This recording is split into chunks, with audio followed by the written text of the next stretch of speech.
So who's getting relegated from the Premier League? Let's talk about it.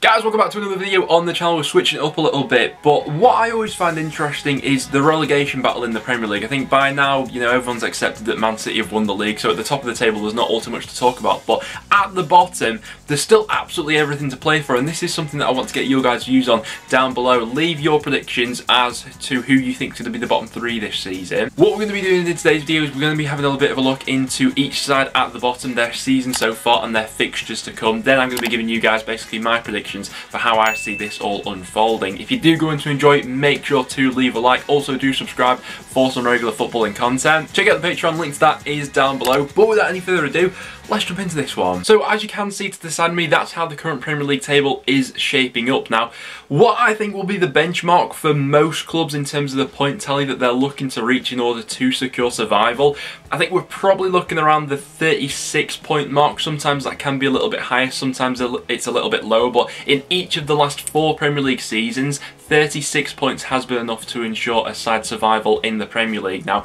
looking at especially the bottom two at the moment, I think it's going to be very tough for Sheffield United and West Brom from here on in. I mean, West Brom pretty much have to double their current point tally in the last 10 games of the season if they want to survive this season, but we will still go over those clubs. But that last relegation spot at the moment, the main 3 that I think a lot of people are debating it between is Fulham, Brighton and Newcastle, so those 3 are going to be the main focuses of today, with maybe someone else slipping into it above them, maybe a Burnley, a Southampton or a Crystal Palace, but I think each of them will get over the line this season. So let's start out with Sheffield United. I think that most people recognise that they are destined to the Championship now, but what I do think is worth having a bit of a conversation about and a bit of a look into is how things have actually gone so wrong for them this season. So the first thing that a lot of people will point to is the recruitment and the lack of success really when it comes to bringing players in since they've been a Premier League club. So what you're seeing on screen now is all the transfers that they made in their first season back in the Premier League. Quite a bit of money was spent in this window, I think it's fair to say, to very varying degrees of success. I don't think that Sander Berge is going to be there next season, but he certainly has had his moments, been unlucky this season with injuries.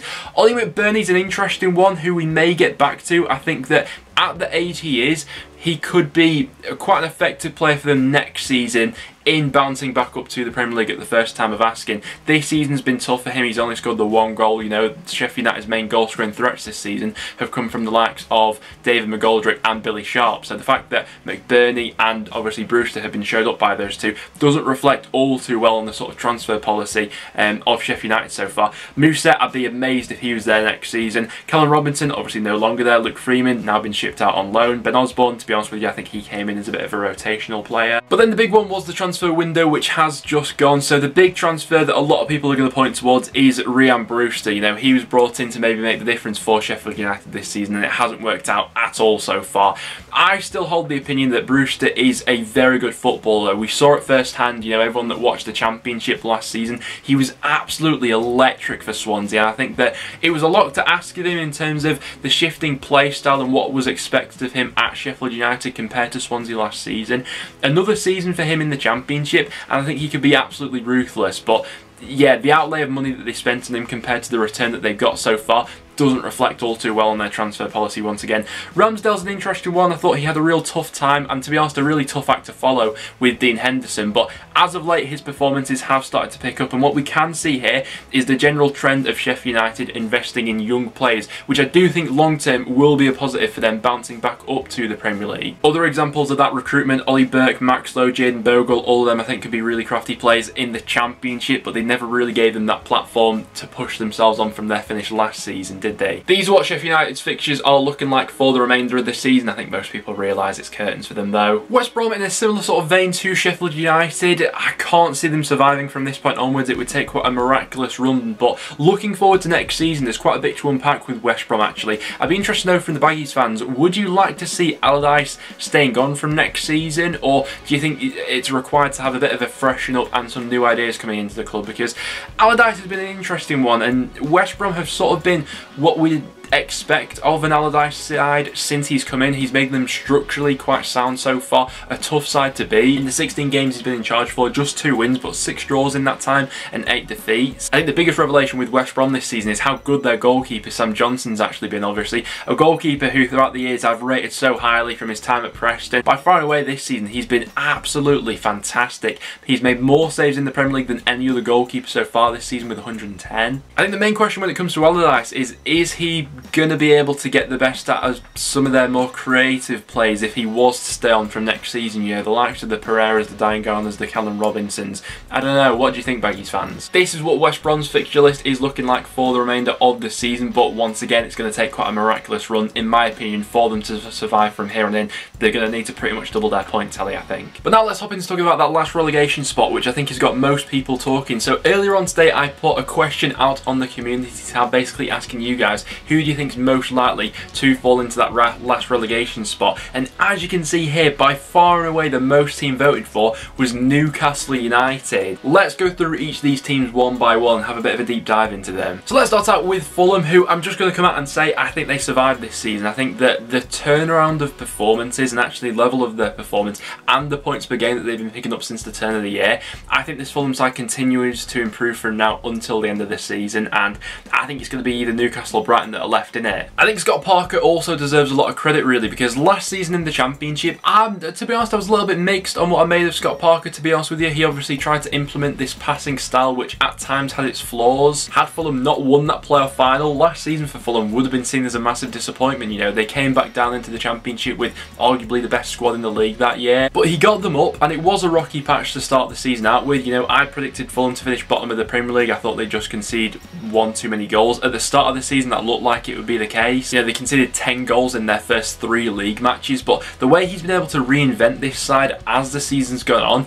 that's a real tough job to do. You know, he's pretty much rebuilt this Fulham side from the ground up during a season in the Premier League, and now they have a real chance of survival. If we look at the Fulham team here that played their last game up against Liverpool, this is almost unrecognisable from the side that got promoted from the Championship last season. And had they had this starting 11 from the start of the season, to be honest with you, they might not even be in contention. You know, we might not even be having this conversation about them at the moment, because the quality of the squad has been elevated to such a degree. I think the back four as of late deserves a lot of credit. You know, Areola's been fantastic. Anderson and Adebayo have been a wonderful partnership. This was the one real problem area that I saw coming into this season, but obviously we got to sort Adebayo last season in the Championship with Blackburn. Really confident on the ball, composed, ball-playing defender. Anderson's been a brilliant partner to him. But the one player in this team here who I really wanted to pick up on was Harrison Reed, and I'm so glad that he's now fully getting the recognition that he deserves from, you know, other Premier League fans recognising how good he actually is now, because he's had a few loan spells out to the Championship over his past few seasons. Obviously last season won promotion with Fulham, but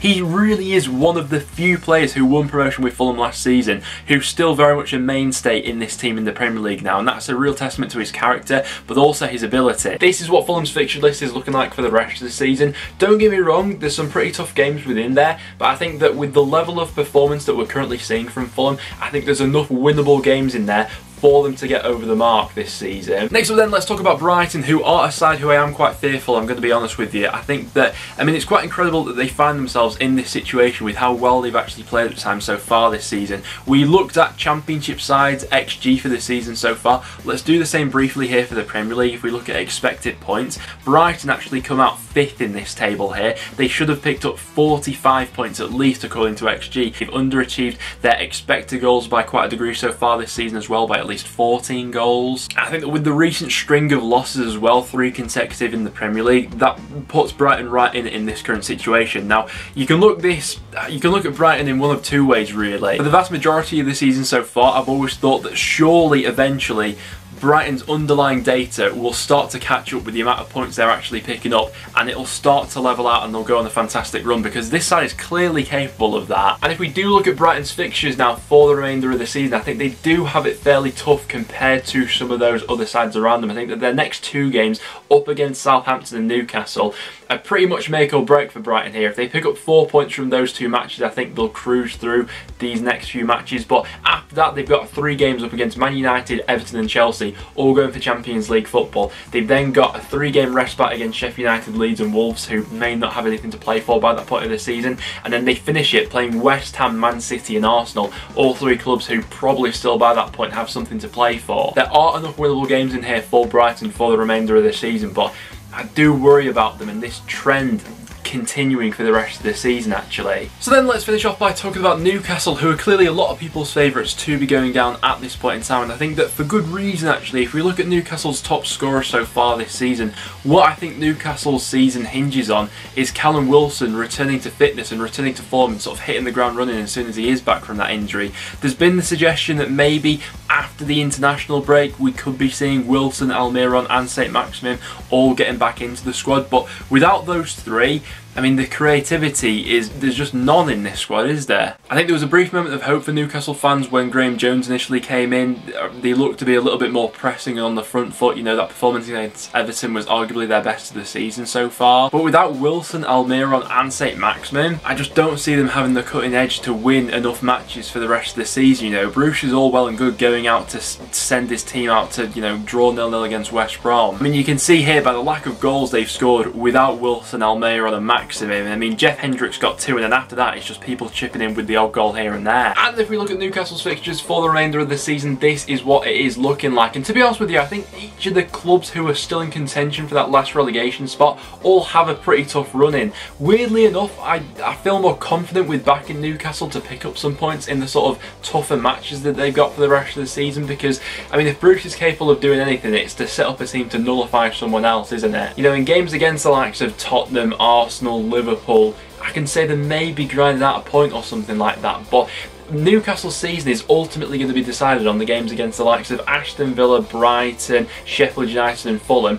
if Bruce is brave enough to set up his team to actually go out and win some of those matches, because drawing the odd game here and there isn't going to keep them up this season. They need to win matches. But there we have it, guys. So those are the main 3 who are currently really in contention for that last relegation spot. Obviously, someone else could very well be dragged into it. Burnley aren't too far off at this point in time, but I think that the majority of us feel like Burnley will get over the line with their defensive stability this season. You know, Dyche is the master for getting teams over the line come the end of the season. Someone else maybe, I don't know, a Palace or a Southampton maybe could be dragged into it, but I just don't see it. I think it will be between those 3. If I did have to put money on it right now, I think I'd just edge to Newcastle, although I am still quite fearful of Brighton. I think that if Callum Wilson does come back for the last sort of 5 games of the season, that could be the difference between Newcastle and Brighton this season. But I want to get your guys' thoughts on this one in the comments down below. That will though wrap it up for today's video, guys. So if you did go on to enjoy it, make sure to leave a like, and if you'd like to see me do some more content around the sort of teams around the bottom of the Premier League, then do let me know, because it is another area where I'd like to branch out into maybe a little bit more. Obviously the bottom of the Premier League always affects the Championship with those clubs that will be coming down next season. So yeah, if you did go on to enjoy, make sure to leave a like, guys. Please subscribe for a bit of regular Championship content. Check out the Patreon, link to that is down below. But apart from that, thanks for watching, guys, and I'll see you all in the next one.